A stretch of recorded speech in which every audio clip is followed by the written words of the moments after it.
Gusto ko lamang pong sabihin sa inyo na lagi nating unahin sa ating kalagitnaan ng ating Panginoon Diyos. Hindi po tayo magkakamali sa ating patutunguhan at magiging desisyon sa buhay. Ako po si Philip Salvador, hindi abogado, hindi doktor, hindi engineer. Ako po isa lamang artista. Ako po ay artistang kandidato, senador ng Republika ng Pilipinas. Magandang hapon po sa inyo lahat. 166 malasakit centers na po all over the Philippines. At more than 18 million Filipinos na po ang natutulungan nito. Saan kayo makakakita na isang kagayang senador ni Senator Bongo? Pasensya na kayo. Kasi pagdating sa pagseserbisyo na sinasabi nila, nagseserbisyo din sila. Hindi naman nakikita ng tao, nararamdaman. Pagdating kay Senator Bongo, nagbigay ng serbisyo, may eleksyon o wala, nakikita ng mga Pilipino, iyan po, ramdam ng bawat isang Pilipino. Tama po ba? Ang kauna-unahang senador na naglapit ng gobyerno sa pinakamahihirap na mahirap para hindi na po mahirapan pang umabot sa gobyerno ang mahihirap. Ganyan ang senador. May eleksyon o wala, dapat nakikita, naaabot, nakakamayan, nayayakap, nararamdaman. Yan ang aking kaibigan. Yan ang aking best friend. Yan ang ating Senador Bongo. Binansagan niya po ako ng Mr. Epektibo. Ano naman ang bansag ng sambayan ng Pilipino sa ating butihing senador? Pwede niyo bang sabihin at isigaw lang ngayon yan? Ano po ang bansag ng sambayan ng Pilipino kay Senator Bongo? Kita nyo? Parte po kayo na sambayan ng Pilipino na yan na sinasabi ko. Kasi po nga, nakikita nyo na ang kanyang ginagawa ay para sa inyo. Sinabi niya rin kanina, kahit saan sulok ng Pilipinas, basta kaya ng kanyang katawan, kahit sa kaduluduluhan ng Pilipinas, bagyo, baha, lindol, masunugan, hindi na kailangan humiyaw pa na saklolo dyan sa Senado. Si Senator Bongo po mismo pupuntahan kayo, hahanapin kayo para mabigyan kayo ng serbisyo, para huwag kayong mawalan ng pag-asa. Dahil pag meron tayong Senator Bongo, pag meron tayong Mr. Malasakit, at pag meron tayo na ang senador na ang tanging bisyo ay magserbisyo, wala tayong dapat ipagambala o maging takot.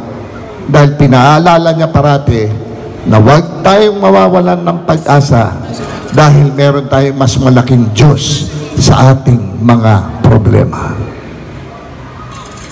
Wala kayong palaka? Parang inip na kayo. Huwag kayong mainip. Alam niyo kung bakit? Yung tungkol naman sa akin, pwede ko ba sabihin din sa inyo? Pwede po ba? Siguro naman po, alam niyong kandidato din ako. Tama po ba ako? Ako po yung simple lang na kandidato kasi hindi ko naman po kaya yung kakayanan ng iba. Lalo na pagdating sa mga logistics, sa mga pangangailangan na sa aking mga pupuntahan lugar. Ako po ay pinagpala at meron akong kaibigan na Senator Bongo. Siya na po nagsasama sa akin sa lahat ng pupuntahan niya. Kahit na ganong kalayo, ako'y isinasama niya. Para sabi niya sa akin, partner, hindi kita iiwanan. Tutulungan din kita dahil gusto ko ring manalo ka. Yan ang senador, yan ang kaibigan. Hindi ko lang ho siya kaibigan. Hindi ko lang siya best friend. Yan ang kaibigan nyo na hindi kayo kinakalimutan. At yan ang gusto kong yapak na sundan. Pero ang sa akin po, peace and order. Peace and order po. Kasi wala ho tigil ang korupsyon hanggang ngayon. Hanggat may korupsyon, hindi mawawala ang kriminalidad at ang droga. Hindi po mawawala yan. Kailangan po labanan yan. Nung nandito pa po ang ating dating Pangulong Duterte, lahat sa mga yan hindi makita. Takot lahat. Ang mga magulang, matatag ang mga loob na makakauwi ang kani-kanilang mga anak sa kani-kanilang mga tahanan na ligtas, na hindi makikidap, hindi magagahasa, hindi mapapatay. Pero ngayon, takot na naman ang mga magulang. Takot ang mga kabataan. Kasi nga sa mga nangyayari ngayon, talamak na naman ang droga. Dahil talamak ang korupsyon.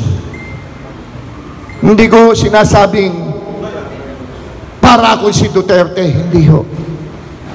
Gusto ko lamang pong ituloy yung kanyang ipinaglalaban na yan, peace and order, labanan ng korupsyon, kriminalidad at ang droga. Gusto ko hong ituloy yan dahil napabayaan po yan. Takot na naman po mga magulang. At isa pa po, gusto ko pa rin pong gumawa ng batas, trabaho para sa mga Pilipino. Trabaho po ang kailangan ngayon ng mga Pilipino. Ang hirap naman po na paasahin na lang po sa mga ayuda. Yan po ba ang ating ipamumulat sa ating mga anak na pinag-aaral? Naaasa tayo sa ayuda? Pwede naman po tayong magkaroon ng mga trabaho. Mabigyan lang abang po ng pagkakataon. Hindi po ba mas gusto nyo may trabaho kayo? Tama po ba ako o mali ako? Kurikin nyo po ako kung mali ako. Irerespetuhin ko po kayo. Tama po ba ako? Yan po ang pangangailangan talaga ng tao ngayon.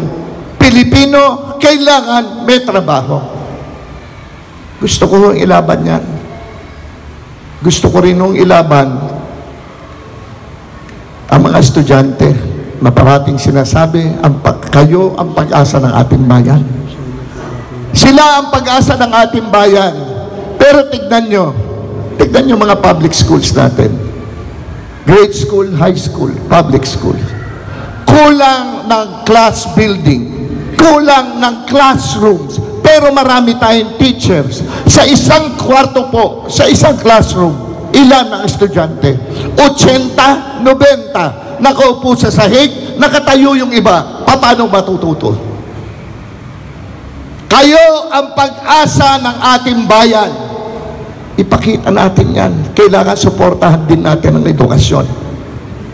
Sa health, wala kayong magiging problema na. Dahil ipaglalaban kayo ng patayan ni Senator Bongo. Tandaan niyo yan. Yung inyong kalusugan, pinangangalagaan niya.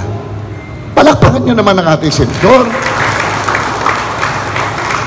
Alam ko pong kapoy na kayo. Alam ko pong pagod na kayo. Hindi ko na ho pakakahabain pa. Gusto ko lamang pong sabihin sa inyo na lagi nating unahin sa ating kalagitnaan ng ating Panginoon Diyos. Hindi po tayo magkakamali sa ating patutunguhan at magiging desisyon sa buhay. Ako po si Philip Salvador, hindi abogado, hindi doktor, hindi engineer. Ako po isa lamang artista. Ako po'y artistang kandidato, senador ng Republika ng Pilipinas. Magandang hapon po sa inyo lahat.